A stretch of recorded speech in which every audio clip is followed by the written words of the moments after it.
This is interesting. Sorry, not to do. I'm looking at Kurt Dog's Twitter now. Sorry, but he retweeted something about Nintendo. A journalist retweeted something about Nintendo. I forget the Switch is region free. I forgot about that. And they just said today the Nintendo Switch is not region locked. They also said today you can have up to 8 accounts on a Switch system. But now they're saying like you can access, in terms of the eShop, it's like, shit, we might be looking at a situation where you can get the Japanese eShop. Oh, wow. Because Japan gets games way ahead of time sometimes. Yeah. Well, PlayStation, you've been able to do that for a while. Like, exactly. Yeah. So, but Nintendo, that's never been No. possible. So that could be cool. Hopefully that will actually happen. Yeah. That'd be pretty nice. That would be pretty cool. Because I've downloaded all kinds of stuff before. Yeah. I just want them to put up GameCube games. Yes, they have to do that. Like, They have to. do that. They should put up Wii games. There's no reason anymore. Like, back in the day, I feel like we could have gotten away with it because downloading games was, you would still only do like Xbox Live Arcade, or you would do like, specific PSN releases or whatever. I buy every single one of my games on PlayStation from the PlayStation Network. And you can buy the games on, you can buy new Wii U games on the Wii U. Mm-hmm. Yeah.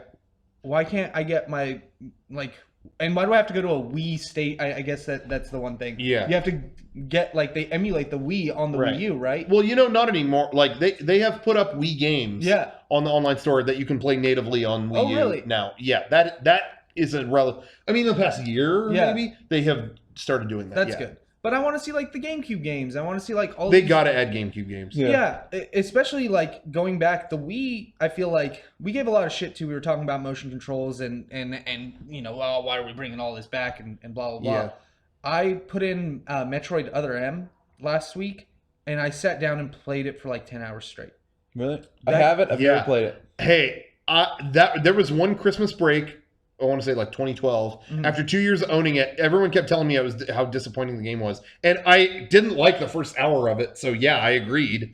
But then I was like, no, I'm going to sit down and play it. I had such a good time. Yeah. I like Metroid Other M. Yeah. The story is fucking cornball. Whatever. Absolutely. It's a video game I didn't mind. It was a fun game. I thought the story was pretty interesting as a supplement to whatever the Metroid lore is. I don't care.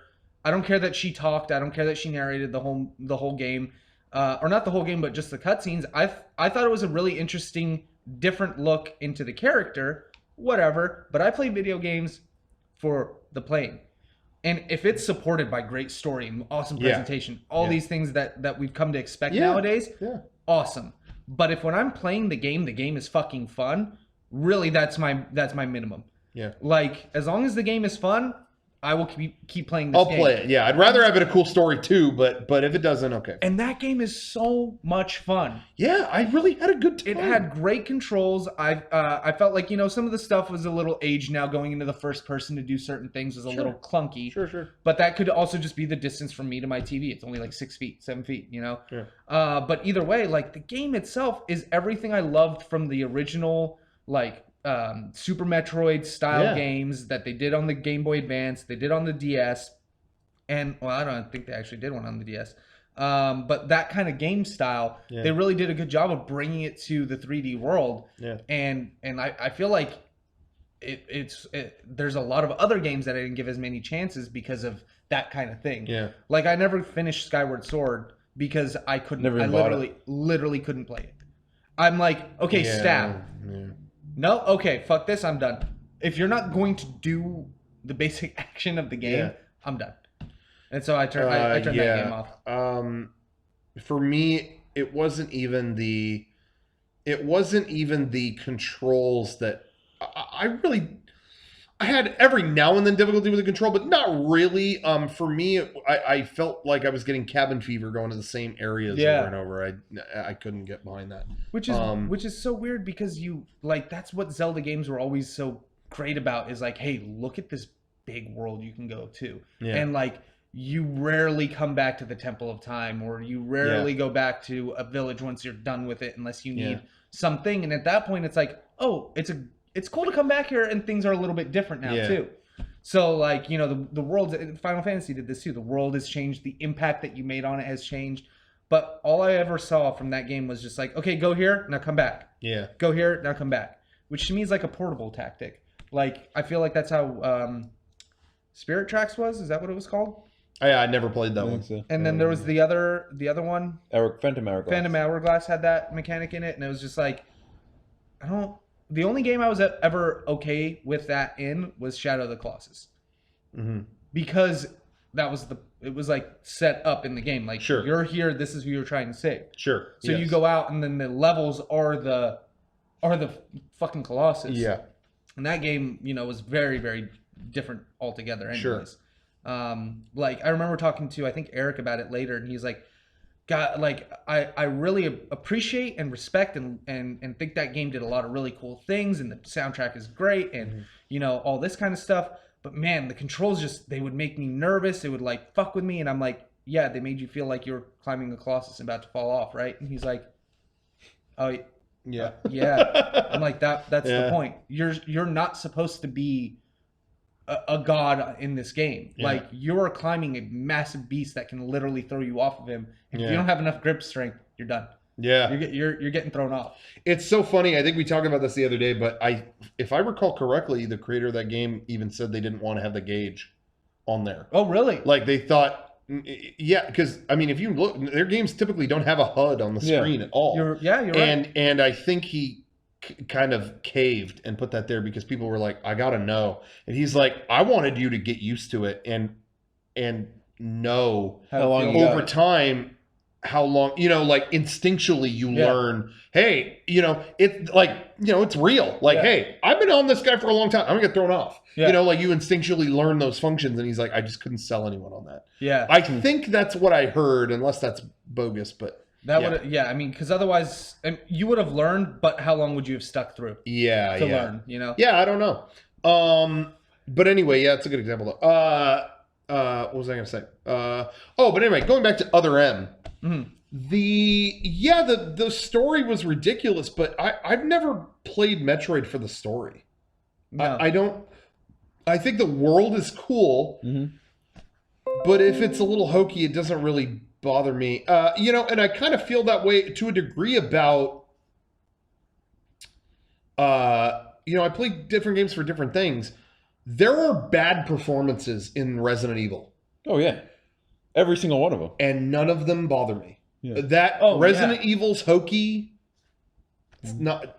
That's part of the charm. Yeah. And I kind of am there right now with this the trailer for the new Zelda.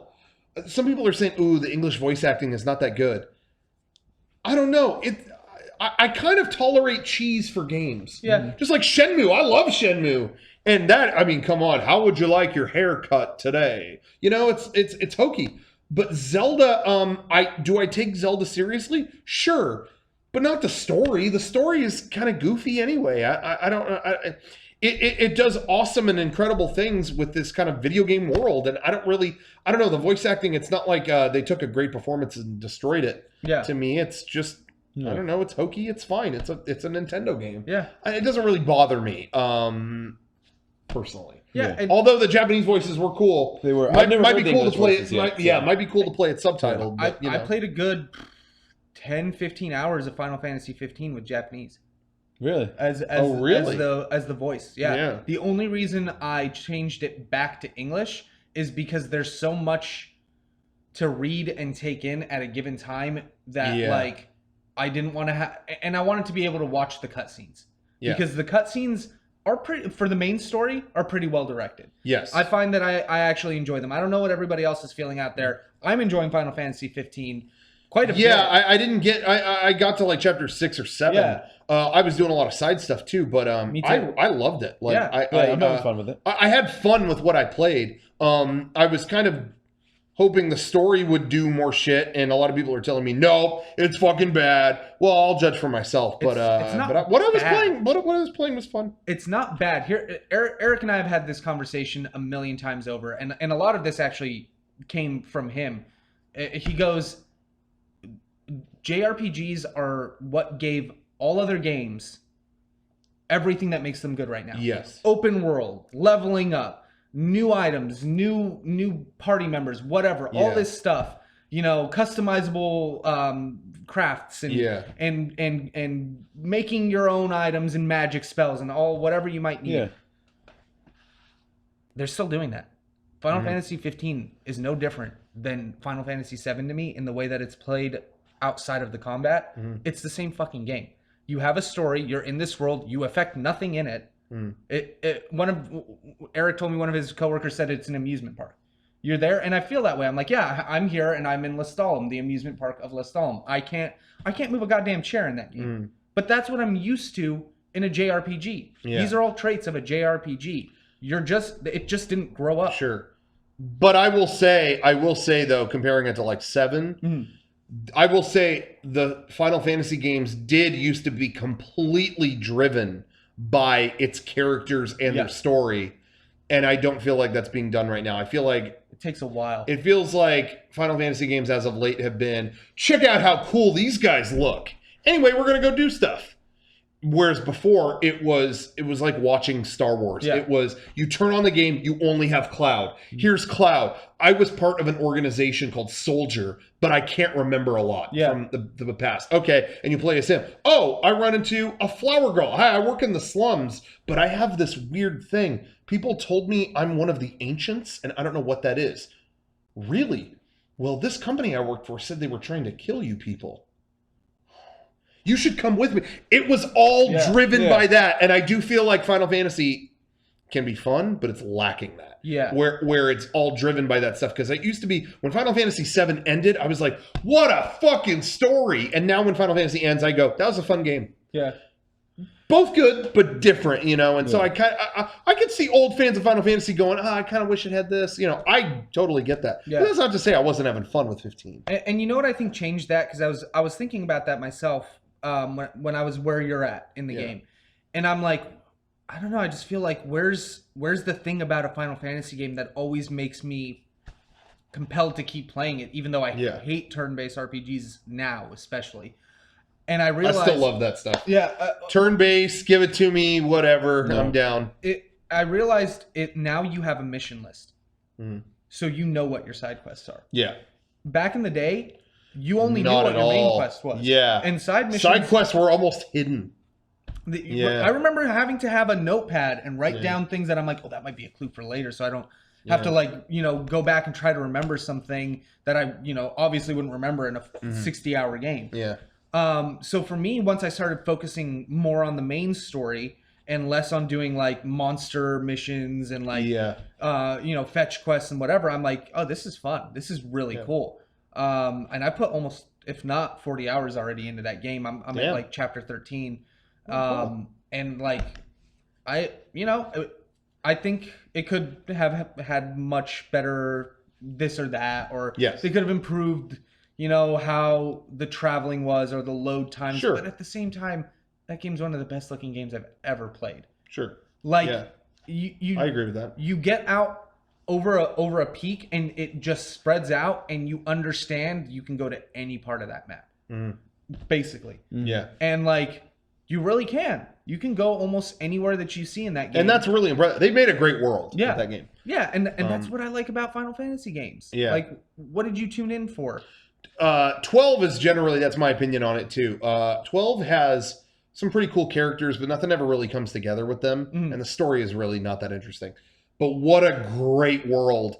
And I will say that has some of the best gameplay of, maybe the best of the whole series. Oh, really? It is all, they're re-releasing it on PS4 in a few months. You should definitely look into it if you never played it. 12? Yeah. 12, you only, you basically, you can kind of sometimes control your character. You're the main guy, and that's it. But generally, your whole party is programmable. And some people didn't like it when it came out. It was like, you don't even do anything. The fights start. Is that the one with the... Yes. Okay. The fights start and everyone just starts auto-attacking? What the fuck? And yeah, I agree. I was put off. But then you realize, oh no, you program them and you get so in-depth because what you do is every character you go, all right, if they hit me with fire, you hit them with ice. If it's all if then. Oh, really? It's like programming a fucking website. I mean, you go, okay, if I get hit once, have my character strike back. If I get hit twice, if I get hit 3 times, have the whole party fucking jump on that enemy. Fuck that guy. All right.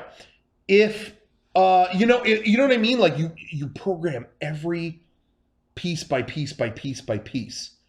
And that ended up being so fun because then Mariel was playing it at the same time, and we would talk to each other. Hey, you know what's working really good for me is you have one guy just spamming heals the whole time. But if anyone hits him, he counterattacks. Yeah, that's working good. You know, whatever. Oh, I've been making shit up, but Yeah. it just became you would have to strategize every scene. And then what's great is then you get into a fight and you watch it all play out. Okay, he gets hit and he does that. He gets hit and he does that and he gets hit. And you could almost put the controller down and just watch that. But you could control your guy. So in case shit went wrong, you could go, okay, do this instead. Yeah. You know, but it was a really fascinating game. And the world was so well realized. So well done. And I feel like they transferred that into also 15. There's like a wait mode that you can play. Like yeah, you can actually take yeah, Dominic did that actually. You can it makes it kind of turn-based. Yeah, kinda. which for me I'm like I don't understand. And I think you can like upgrade it too in the Yeah. story, which is like Yeah. why would I waste my ability points on wait mode if I'm not Some going to play people it? that's how you prefer to play it. Some people do. Dominic liked it because it kind of brought it back to that old RPG. It was okay, enemy stop here. Okay, what do you want to do? Attack? You want to defend? You want to and then you would do it, and it would do it, and it would just it's almost like Fallout. It's more close to Fallout than Final Fantasy. Interesting. You'd have a few seconds to kind of decide. I played Chrono Trigger on with wait mode on. Oh, okay. I liked it. Yeah. Oh yeah. Chrono Trigger. I think I played it that way too. Yeah. Because I could never do the active mode in those Square games. Like when I was younger, I was like, I don't know, it's fight. Like everybody just hit fight. Yeah. Until I got old enough to realize you can't just play that way. Yep. But that's partially why I don't, because I understand how to play RPGs now. Yeah. That's why I can't play them. Yeah, it's funny to me because the Final Fantasy games used to be the hardest thing in the planet. When I was a kid, I was like, how can anyone be so good that they can beat a Final Fantasy game? And then I got older and I go, oh yeah, you can't just get the best sword and keep hitting attack. Yeah, which is exactly. And then I played Final Fantasy VI, which I always thought was the hardest game ever. Yeah. And I played it on a Game Boy Micro, and then I took a shit 3 times and beat the game. Like it was seriously like, I beat Kefka? That's the final thing. Oh, it's just no. You're smart. You use haste. You quicken everybody up. Okay, you got the right shield. Okay, you do. It's like you strategize, and then if you're remote, you do it. But anyway, Chrono Trigger. Speaking of Chrono Trigger, I just can't understand if Square made a new Chrono Trigger tomorrow. Do you realize how the internet would be on fire? Yep. I don't understand why they don't do it. Because even if they did it in 2D graphics, for the Switch or for the 3DS, that'd be cool. Oh my god, they did a DS re-release of Chrono Trigger, and that sold okay. And then Square was like, "See, it didn't sell that great. Must not be an audience for it." And it's like, well, we've had this game for 20 years. Yeah, I have 8 copies of this game. Though I think the DS one is the best one. Yeah, is it a re-release or It's a re-release of the PlayStation one. Oh, so it has all the cutscenes and stuff like that. It's the best of all versions. Yeah. Okay. They put it all together. The PlayStation version with all of the but see, I couldn't play it on PlayStation because it fucking loaded. When you get into a fight, it would load. Now those are gone. All the loading is gone. Nice. It's as snappy and fast as ever. The anime cutscenes are in 2 screens, so everything can be at the bottom and the fight can be at the top. It doesn't have to clutter it. And I guess they added a bonus dungeon. Yeah, never played that one. That when you beat it, you can play it. I don't remember if I did or not. But anyway, that's pretty cool. I am in the mood to play that. As of saying that, I'm going to tonight put that in my 3DS. Yeah. And start playing. Yeah. I Am Setsuna was an RPG they released this year by Square. Started putting together small teams. Like, hey, let's have small teams make small RPGs, and they did one. And it's got like the same controls and shit as Chrono Trigger. It's meant to be a throwback to Chrono Trigger. Should have just made a new Chrono Trigger. They should have. If that little game was called, Chrono Break. At one point they were copywriting the title Chrono Break. If they made it a new Chrono game in that, and it was that budget, just a small 2D game, I'm there. Yeah. Man, bring Akira Toriyama back, do some of that artwork. Yeah, Oh. but you know how the biggest problem is now. You have the community to deal with. Like, Yeah. everybody a week before the thing comes out is all excited for it. Like, Yeah. all I can see in the chat and all I can see online everywhere. Oh man, I'm so excited! I'm so hyped for Resident Evil 7. Oh my god, I can't wait for Resident Evil 7. It's gonna be so Yeah. much. Oh god. Forgetting that we got shit on for the last game. Yeah. Resident Evil 6 was one of the worst games I've ever played. And that's not an exaggeration. I didn't want to keep playing that game. I turned it off because it was bad. The day it comes out, 90% of those people are going to turn. They're not going to get what they wanted. So they really went with the only first one person? thing is wrong. Oh, never mind. So they're not going to do a third person that wasn't a People about face on such small things. Yeah. So for me, I'm just like, good, make new shit. Make I Am Setsuna, have no expectations, and have a game that's fun. Yeah. Like, I have a library of games that have 10 different titles in that series. Like, it gets to a point where I'm like, I've had enough of this. Yeah. I don't want to play anymore. Like, even to the point where I'm like, games that I really, really enjoyed, like, I like the Mass Effect trilogy. They're releasing another one. I'm like, okay, it's about time. But I was kind of done with it. Make another game like it. That's what they did with Dragon Age. Yeah. Hey, this game is working out really well for us. Let's make one in space. Yeah. Oh, cool. Now we have fucking Mass Effect. Yeah. Make another game based off of that. Make something more, engaging than just an extra game in the series. That is kind of what you just said is kind of where I am and was with Uncharted. I was pretty complete. The third one, I was like, well, you did it. Yeah. And 4, it was like, oh, they're really doing a 4? Well, okay. And then I got it, and it was awesome playing a new Uncharted. Probably gameplay-wise, the best one. Yeah.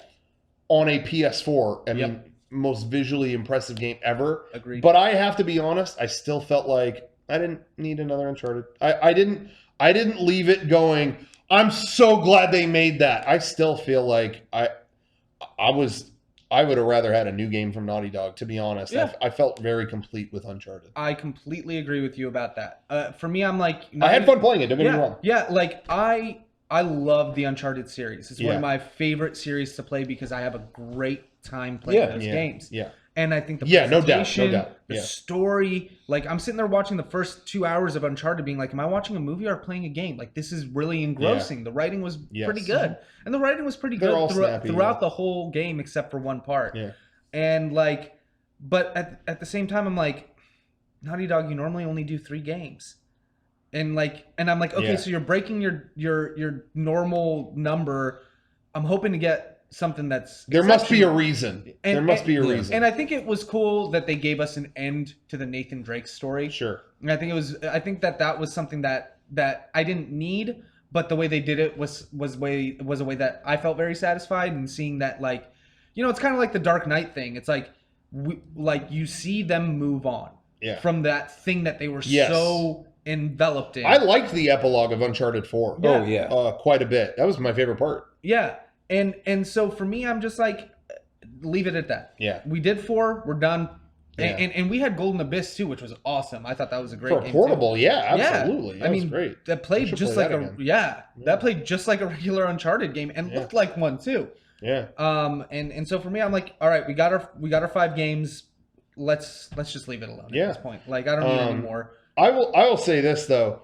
I have a lot of issues with, you mentioned the writing of Uncharted 4. I have a lot of issues with that game. I was disappointed with Uncharted 4 in a lot of ways. Just playing it, no way. Totally fun. Totally great. Visually, come on. Yeah. The fun of it was all there. But I will say the writing in that game never came together for me personally. I felt like I actually really liked the epilogue of it. It shows that it all did pass on, and they were able to...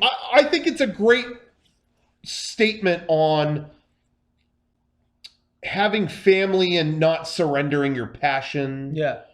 They are all together, and you know what I mean? Like they share this great thing together. Yeah. It wasn't about, well, now I'm married and I can't I can't fucking explore anymore, but that's okay because I love my wife. She's so cool. Yeah. It wasn't anything like that. It was okay, but it was, you know, it was a shared thing, and it was really special. I like that. My beef with it was lack of. There is still sacrifice involved in these things, and in Uncharted 3, kind of set up this thing of like, you are pressing your luck. Yeah. And if you keep doing this, it will cost you. Yeah. And though I liked where Uncharted 4 ended, we've all played it. Yeah. Okay. Yeah. Sorry out there if you haven't beaten this, so I'm going to go into it. I like how Uncharted 4 ultimately ended up, but in the middle there, I feel like there was never that point of, oh no, I did lose something and I can't just run out on my own. I've got to do it right. I can't just put my neck on the line, you know, because all that happens is like Elena realizes, you lied to me. You're going on an adventure. Yeah. And then she joins them. There's never like, oh fuck. You know, and I'm not the kind of person that went into the game going, they should all die. Yeah. I wasn't thinking that. It's a pulp story. Nathan Drake shouldn't die. Yeah. I thought maybe he would, given how they promoted it. But, you know, I'm glad he didn't. Yeah. But there still wasn't a loss or like a, you know, whoa, like a moment where he really lost his marriage. Like she's right there with him. I thought towards the end, you know, you had these flashbacks with the brother, and which were kind of like not that fun to play. I mean, for a minute they were kind of neat, but like, all right, what are we doing? Like, and then at the end, all the shit's going to hell, and the brother gets stuck in the thing, and he's like, "Go on, man! Like, you made good." And I thought in that moment, there it is. Yeah. There's the sacrifice. He lost his brother, but he's going to live on and do his family right. Yeah.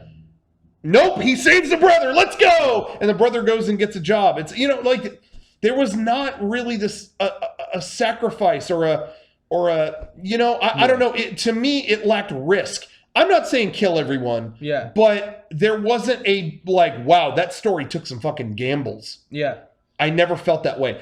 But the biggest thing that I thought did not work in that story, that I actively think this did not work, was that the biggest physical threat to Nathan Drake in the game was this soldier woman that would show up and fucking pummel him. And he would, and you know, he couldn't even hold his own against this woman. What's her name? I forgot her name. Nadia. Yeah. Nadia is fucking threatening. And oh my God, anytime you step in the room, you can't, oh my God, you can't beat her. They are setting her up. Oh man, that's going to be the boss. Like, how is he going to take her on? All right, it's the end of the game. I'm out of here. Yeah, I'm just going to take my treasure and get out of here. But fight this guy. All right.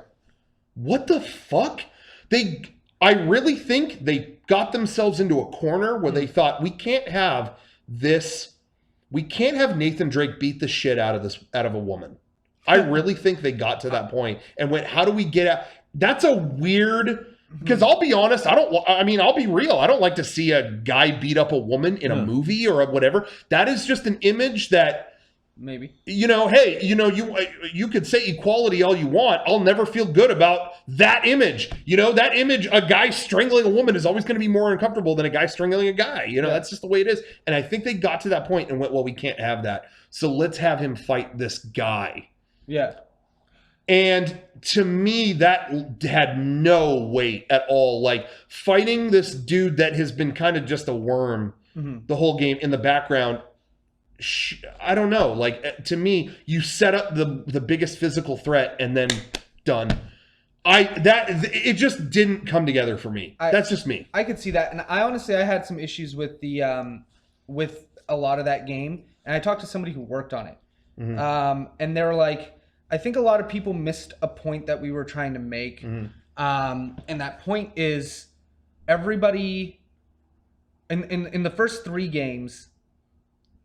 Nathan is motivated by his drive to find treasure and to find all of these great, you know, lost cities and uncover myths and discover who he is because, you know, he's not Nathan Drake's or he's Yeah. not Sir Francis Drake's relative. He's just some boy. Just a guy. Yeah. And I will say too, in that regard, the pursuit of the treasure in this game, the pirate shit, actually, I was just mentioned gonna about the ask you story, that, separate was from- the best of all of them. I was just going to ask you that, separate from the character development. Separate from that stuff? that was my I all-time didn't- favorite. The other ones, it's like, the Chinamani stone. The I don't know what that is. Pirate mystery stuff, I loved it. Fantastic. Yeah. So I shouldn't say it's all like, it's all bad. No, I'm not saying it's all bad. And that was incredible. Even in Anyway, that side so you- story, they're talking about how these two great pirates who plundered the whole world died to each other, just trying to have all the treasure. Sure. And then you go back and they called her, I forget what the name they told her, but the researcher, the woman in the house when you're in the flashback, because I'm like, the old woman. That was my only gripe. I'm like, there's the one scene where you're like going through the house and trying to find out more about your mom, and I'm like, this sucks. This really, like, Eric was watching me play. I literally fell asleep during that part of the game, and I was talking to this person, and they're like, this person, old, frail, has no one, but has all these treasures, all of these tokens. That's interesting. All of these great I didn't even things, think about that. all of these books and journals and notes and blah, blah, blah. They don't have family. They don't have anybody who cares about them, and they die alone. I didn't even think about that. Same Because thing happens I to was Rafe. like, what was the point of that? Yeah. Same thing happens to Rafe, which is how Nathan Drake could have gone. That's why he's there from the beginning when they're at the prison, and he's fucking extreme. The only thing he cares about is getting his treasure. And everybody else is focused on, like, they're in it because they're actually... that's why Elena goes out and follows him. Yeah. Because while she's pissed that he lied to her, she wasn't ready to give up that life either. Yeah. She loved the exploring. She wanted to go see these new worlds. It was her most valuable treasure she could still have. Yeah. And together they could go do that. And that's why I love that epilogue so much, because it really ties that theme in. It's like, that's true. That he has the richness of his family. It was he didn't sacrifice that for that. That's true. That's even at the beginning of the game, you think about where is all of his shit that he had from his great adventures that we saw from 1 through 3 in the attic, where he never goes up, or he goes up by himself and plays his little gun game. And that's it. And then at the end, in the epilogue, it's everywhere. It's part of their life. They are world-renowned explorers and that's journalists true. and everything. That's very true. And they end up with a life that's very fulfilling. That's a good point. With their friends, with his brother, with his family, because they were able to, like, take a second and look at their lives and go, I'm killing countless people just to get to these treasures. I'm putting my life in danger. Yeah. I'm lying to my wife. My brother lied to me my whole fucking life about being dead. And now, here we are at the end of this. We're actually all together. And Rafe dies in the bottom of an ocean, having his back turned on him by a woman that he paid money to get treasure. Yeah. And that woman's like, I'm not risking my life for fucking treasure for you. Fuck off. Yeah. So the moment she has the opportunity to bounce, she bounces because she has that clarity too. Sure. Yeah. So for me, I think that theme was like, it was peppered in. Yes. But I even needed it to be explained to me because I didn't see it the first time. Yeah, that's interesting. I didn't see it because the scene with the old woman, I could give a shit. I was like, what's, because I read, and honestly, I read they did like a postmortem and they said in that flashback scene, there was going to be a sword fight between you and on guard. And that was kind of the callback to at the end when that's what the last thing you have to do. Yeah. It's kind of recalling that skill. And I thought, well, that's a great book, and they should have done that. But they said it was just taking too long, and it didn't work, or something like that. So I was like, so that scene's pointless now. Is that what it is? Yeah. But I never really thought about that woman and her existence. I just thought, I didn't see that side of it. So that's really interesting. To the person that's a very good point. In the chat that says, I can't wait for the daughter to kick off the reboot, I can tell you definitively that's not going to happen. Oh, no? I'm not gonna name names. All I know is that if Naughty Dog makes another Uncharted, that's not happening. Oh, really? I personally think what they set us up for is Sam doing all his because he says at the end, and Naughty Dog is so good about subtlety. Yeah. Obviously, since I missed the whole theme, that he says something like, "You've done your adventures. I'm not done yet. I need to go out and do my own." That's cool. With that realization now of like, we got the treasure, and it almost cost us all of our lives. Yeah. So I think we're gonna see a Sully and Sam, or at least that's what I think the DLC is gonna be. Which I would be that'd be fine for me. I'd be down to play that kind of Uncharted because he's a totally different character than Nathan Drake. Yeah, they're brothers, but he's like different. And again, I do appreciate that ultimately the message of it was, you don't have to fucking throw, honestly, it's a similar end note to this is random, but The Dark Knight Rises. Yeah. They have very similar tones. What does Batman keep saying through the movie? I haven't given everything to Gotham. Yeah. Not yet. He keeps insinuating he hasn't given his life yet. You know, he's given everything. He's given this. He's given that. He's lived in a fucking cave. He's shunned himself from the public. He's done all this, all in the name of protecting Gotham. It's for the city. It's for the city. And Alfred is like, you've already given so much to the city. Like, no one's asking any more of you. No, but I have to. Blah, blah, blah, blah, blah. And it was kind of the notion that you can give a lot, but you don't have to die. Like, you can only give so much. Yeah. You're entitled to a peaceful life too. You're brave for what you've done, but you as a human also deserve to live too. Yeah. You're one of the people that you're trying to save. And that's how that movie ended. It was kind of the notion that the childish notion of I have to die I have to whatever. And he gives a tremendous amount for the city. And the grand finale to it is eating lunch at a cafe in France. You know what I mean? It's like, I can just be this now. Yeah. It's okay. And I like that that's Uncharted kind of had that message too of like, it's okay. Yeah. But I don't have to give it up either. I don't have to not explore. But maybe this is something that we can approach reasonably as a family. Yeah. And have that. I don't have to give up who I am. There are too many stories out there where you see them get married and then I hung it up forever because I got married, and it's like, honestly, that makes marriage look like shit. Yeah. Because why would I want to give up what I love as a human being to be married? Whatever. That's the wrong approach. And I liked that Uncharted had a story about that. And that was really cool. Yeah. I like what you said. That has shed a light on it that has made me look at it in a different way. It almost makes me want to play it again.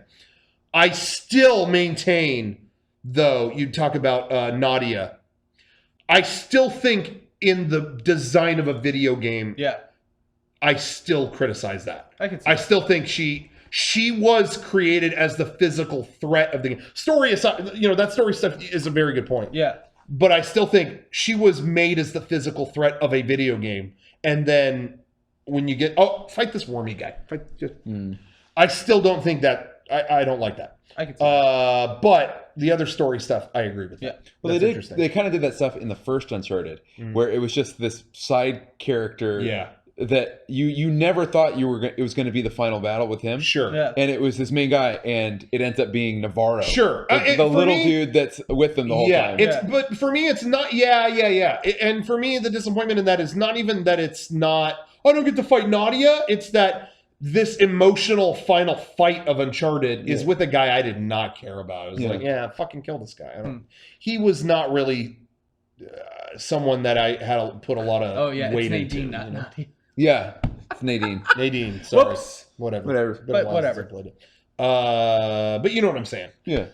Anyway, so that I still probably criticize, but that's interesting with the rest of that stuff. That's I'd like to play it again with that in mind. Yeah. That's really cool. I think it would make her character seem, that departure would make a lot more sense. Yeah. Because she doesn't give a fuck. She's not going to put her life on the line and fight somebody. Exactly. Just for treasure. She got the treasure she wanted. Yeah. And she got the money from this piece of shit. And now Rafe is just a little wormy rat, and you have to beat him in a sword fight, which removes all physical attributes out of, I mean, not all of it, but it removes a lot. Sure. Nathan Drake's already weathered and beaten from, being in a fire, trying to get to his brother and all that kind of stuff. So yeah. For me, it made sense because I could tell that Rafe was going to be the ultimate main villain. But yeah, I feel like some sort of like altercation between him and Nadine would have been, some sort of payoff. But I think Uncharted, or I think Naughty Dog always has a good way of giving you like, not necessarily what you feel is right, but what makes the most sense in a story. Like Sure. the ending of Last of Us, I remember thinking about that for like a day and a half. Yeah, like that was perfect. I'm like, what? Hold on, what? And then you think about it, and like you spend a lot of time like mulling it over, and you're like, oh, okay, like why? Yeah, why would he sacrifice this person when every place he's ever been to tried to kill him? Yeah. Why would he help these people that are not willing to just be like, civil? Sure. I was going to say, I was just going to say as a side thing or whatever. I love that the new Uncharted chapter we're getting is Chloe. And it's like, where was she? And here we go. Yeah. I loved her character. I really enjoyed her character in 2 and all that stuff. The black-haired one, right? Yeah. Oh, cool. I didn't know they announced it. They did at the PlayStation Experience. We're getting a new standalone Uncharted chapter. And it's Chloe. And it's her. It's where she been. Nice. And Nadine is in it too. Oh. Yeah. But anyway, I was so down when they showed that. I was just like, I kept thinking, what's the next chapter going to be? Is it going to be the daughter? Is it going to be whatever? And then when it was Chloe, it was like, oh, okay. She was tough as nails, and I don't know where she was during all this. I'm down. Yeah, I'm totally down. Going back to Naughty Dog's story stuff though, that was my concern when they announced Last of Us 2. I was like bummed out. I was like, that ended so perfect. It's Joel and Ellie again. Like I don't want them to be back in it. And I honestly still feel a little, because I mean, you know me, I've said that a million times. I don't need more Joel and Ellie. Their story, I trust Naughty Dog. Done. But I trust Naughty Dog. But I went and saw their panel at the PlayStation Experience. I was right there, and they came out, and I'm blanking on Neil Druckmann, the writer. What I loved is they came out and so Last of Us 2, and the first thing out of his mouth was, I just want to say, I know everyone's thinking, how did it ended? Why would you continue that? How could you? Please, that was just please bear with us. That was the first. That's been on our mind ever since. Trust me, that's what we have thought of since day one, and we're only doing it because we thought of a story that was worthy of really. Continuing. Yeah, he said we had stories in mind. He even flat out said we had stories in mind about other people and other stuff. Like he addressed that. Wow. And he said, but it was never as strong as the stuff that we spitballed about what we kept throwing things out about where are Joel and Ellie right now? What would they be doing? And we came up with stuff that was like, oh man, can you imagine? Dude, if we actually did that, wow. And he said, and any other idea we came up with never hit as hard as what was happening with them right now. And then Troy Baker chimed in and was like, yeah, we were outside some event in the UK that we did. And we were just in an alley, like, I was drinking a bottle of water, just, taking a break during the event. And he said, and Neil Druckmann told me, like, what do you guys, Joel and Ellie, what do you think they're doing right now? I think after that, blah, blah, blah, blah, blah. And he said, Neil Druckmann told me the ideas he had for them, and it went, oh my God. Wow. You have to make that. Wow. And he's like, and I didn't just say that to get more work. Yeah. I just thought you have to do, I know, Troy Baker. Troy Baker could fucking share the wealth, all right? Yeah. But but he, give me a go. He said, it was like, that excitement, it was just, we got to make that game. We have to. Absolutely. Okay. So, hey. If that's what they think, then so be it. I mean, as long as they addressed it. So we were talking about crying during movies and games and whatever. Yeah. Like, I teared up and was sobbing or whatever, like you want to call it, like lightly crying, at the end of Metal Gear, and like, man, that really touched me. And I've never flat out bawled until I watched the first hour of Last of Us. Oh yeah, fuck! I forgot about that. I put that game in. I'm playing it, and I went, please don't do this. Please don't do this. Yeah. Oh, it's gonna be this kind of game. And I'm sitting there going, oh, it's gonna be this kind of game. Fuck. Okay. Fuck. Like I was like, I was crying. The funniest thing. I'm talking about the same thing, but it's gonna sound weird for a second. But the funniest thing that happens when you the guys that you know and work with or people in the industry start having children is that suddenly they can't handle things. Like Gus not Gus. Jeff. Gus doesn't have Jeff from Rooster Teeth. Sorry, Gus. Shouts out Benji. Jeff at Rooster Teeth had a daughter, And then suddenly the Dead Island trailer comes out. And it's, Yep. no! Fucking turn it off! Watch it. No, and and it's like, I guarantee you, before you had that kid, could have watched it. It's fine. Oh yeah. So it was very entertaining letting Sean borrow that game. And go, Oh god. oh wait, you just had your daughter. I'm not Never gonna say mind. anything. Never mind. And I can play that fine. He didn't cry like that, but Yeah. he was just like, Yeah, well, I didn't realize. the opening of that game was wrecked me. Yeah. I don't know when I'll go back to that. It was like, sorry. Yeah. But It really